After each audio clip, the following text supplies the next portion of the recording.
नाही वड आहे तर पारंब्या आहे, पण त्या गावातल्या वडाला जगभरातले शास्त्रज्ञ येऊन गेले की बिना पारंब्याचं वड कसं असू शकतो. बिना पारंब्याचं वड आहे. ज्या वडाच्या झाडाखाली आपले महाराज येऊन बसलेले, हे वर्णन ऐकला हा माणूस सांगतोच आहे. हे सांगायला पितांबर बाबा तिथं होते कुठं. जे पळाले तर बाजूला काट्याची कुपाटी लावलेली आहे, खाली नदी आहे, तिन्ही बाजूला काट्याच्या कुपाटी लावलेल्या आहे. जनावराचा काळ होता, त्या काळात वेगळी श्वापदं येत होती, म्हणून गावच्या लोकांनी कुपाट्या लावून ते त्या काळात काही कंपाऊंड वॉल किंवा झटका मशीन बेटका मशीन त्या काळात काय होतं, काही नव्हतं. म्हणून त्यांनी काय केलं, एकच झटका मशीन, ते म्हणजे काट्याचं, ते आजूबाजूला लावून ठेवलं आणि एकच दरवाजा ठेवला होता. पण त्या दरवाजातून असं जाण्याचा धीर कोणाला. इकडं नदी आहे, नदीतून या काट्यावरून पितांबर बाबांनी पळत पळत निघाले. पाय भरलेले काटे, अंग भरलेले काटे, तसेच पळत पळत गेले. आपले महाराज तिथं येऊन उभे राहत होते. वासरासाठी जैशी गाय धावे पुण्यवंता दासगणू महाराज लिहून ठेवतात, तसे आपले महाराज दोन्ही हात उभारून आपल्या लाडक्या लेकरासाठी तिथं उभे. पितांबर बाबा पळत पळत गेले. गुरुच्या हृदयाशी थांबण्याच्या आधी जे उभी काठी खाली पडते ना, तसे पायाशी तनुमनु जीवे, चरणाशी लागावे, अगर्वता करावे दास्य. त्यांचे पायाशी कितीतरी वेळ लोळण घेत होते. महाराजांनी त्यांना उचललं, आपल्या हृदयाशी लावलं. ज्यांनी तपोबलानं आपल्या अंगातले मधमाशाचे काटे दूर केले होते, त्या महाराजांनी आपल्या लाडक्या शिष्याच्या पायातले, अंगात घुसलेले सगळे काटे दूर केले आणि म्हणले, पितांबरा, आजपासून तू मला ज्या क्षणी आठवशील त्या क्षणी मी तुझ्या समोर उभा असेल. आता खंत करू नको. महाराजांनी त्याला गुरुस्थानावरती बसवलं आणि तो पवित्र दिवस होता महाशिवरात्रीचा आजचा. त्यामुळं आजच्या महाशिवरात्रीला आपण जशी गजानन महाराजांची आठवण करतो, तशी आणखी एका व्यक्तीची आठवण केली पाहिजे, ती म्हणजे पितांबर बाबाची. ती पितांबर बाबाची आठवणच आपल्याला महाराजांपर्यंत घेऊन जाईल. आपल्या मनामध्ये वळवळणारे वेगवेगळ्या विषयाचे मुंगळे असू द्या किंवा संसार व्यथेचे अनेक काटे असू द्या, हे सगळे जर काढायचे असतील, आपला फाटलेला संसार जर महाराजांच्या कृपेनं नीट करायचा असेल, आपला बुडलेला व्यवसाय जर पूर्ववत करायचा असेल, तर आपल्याला पितांबर बाबासारखा दुसरा मार्गदर्शक कोणी दुसरा नाही. म्हणून पितांबर बाबांना वंदन करू. पितांबर बाबा आपल्यावर खुश झाले की आपले महाराज खुश झाल्याशिवाय राहणार नाही. जसे ते पितांबर बाबाला प्रसन्न झाले, तसे आपल्या सगळ्यांना हो, ही प्रार्थना या निमित्तानं करतो. सद्गुरूंना वंदन करतो आणि ही सेवा सद्गुरूचरणी अर्पण करतो. छान आपली वारी चालू आहे. रस्त्यानं एकमेकाची काळजी घेत चला.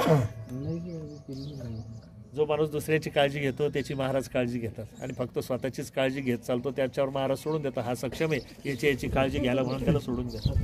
म्हणून दुसऱ्याची काळजी जो घेतो ना, त्याची काळजी महाराज घेत असतात. म्हणून वारीमध्ये आपण काय करायचं, दुसऱ्याची काळजी घ्यायची. स्वतःचं घर, स्वतःची राहायची व्यवस्था, स्वतःची जेवायची व्यवस्था जो माणूस करतो ना, त्यावेळेस महाराज म्हणतात, हा याचं पाहून घेतो, आता याच्याकडे लक्ष न दिलेलं बरं आहे. त्यामुळं आता तुम्ही ठरवा काय करायचं. आपण दुसऱ्याची काळजी घ्यायची का फक्त स्वतःची काळजी घ्यायची. सेल्फी हा प्रकार मला खरं म्हणजे आपल्यालाच आवडत नाही, तो महाराजांना काय आवडणार आहे. सेल्फी हा शब्द सेल्फिश या शब्दापासून आला. सेल्फिश म्हणजे स्वार्थी.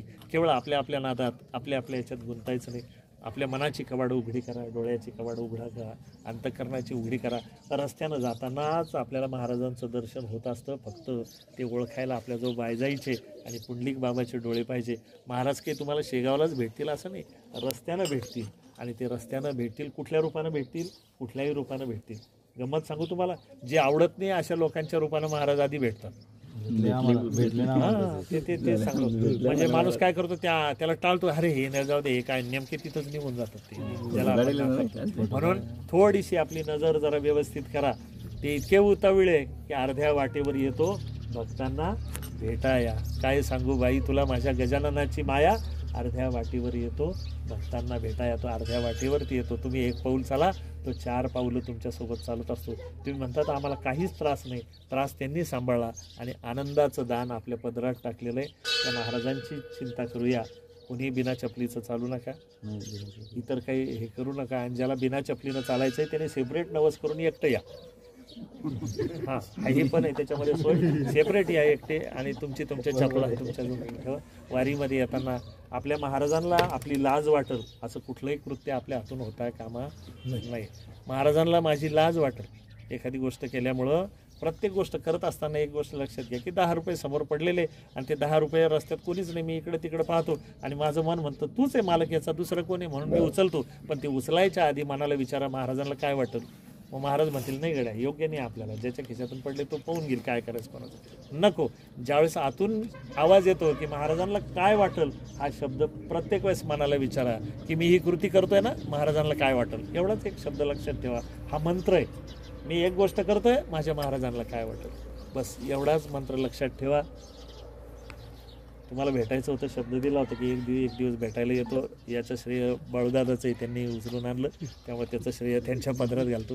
झालेली सेवा सद्गुरू चरणी अर्पण करतो आणि थांबतो. सद्गुरुनाथ महाराज की जय. जे चांगला असेल तो माझ्या सद्गुरूचा प्रसाद तो घरी घेऊन जा, तो नक्कीच जीवनात कल्याण आणेल. आणि यात जे चुकीचं असेल तो माझ्या बुद्धीचा दोष तुम्हाला परत करायला. झालेली सेवा सद्गुरूच्या अर्पण करतो. थांबतो. सद्गुरुनाथ महाराज की जय.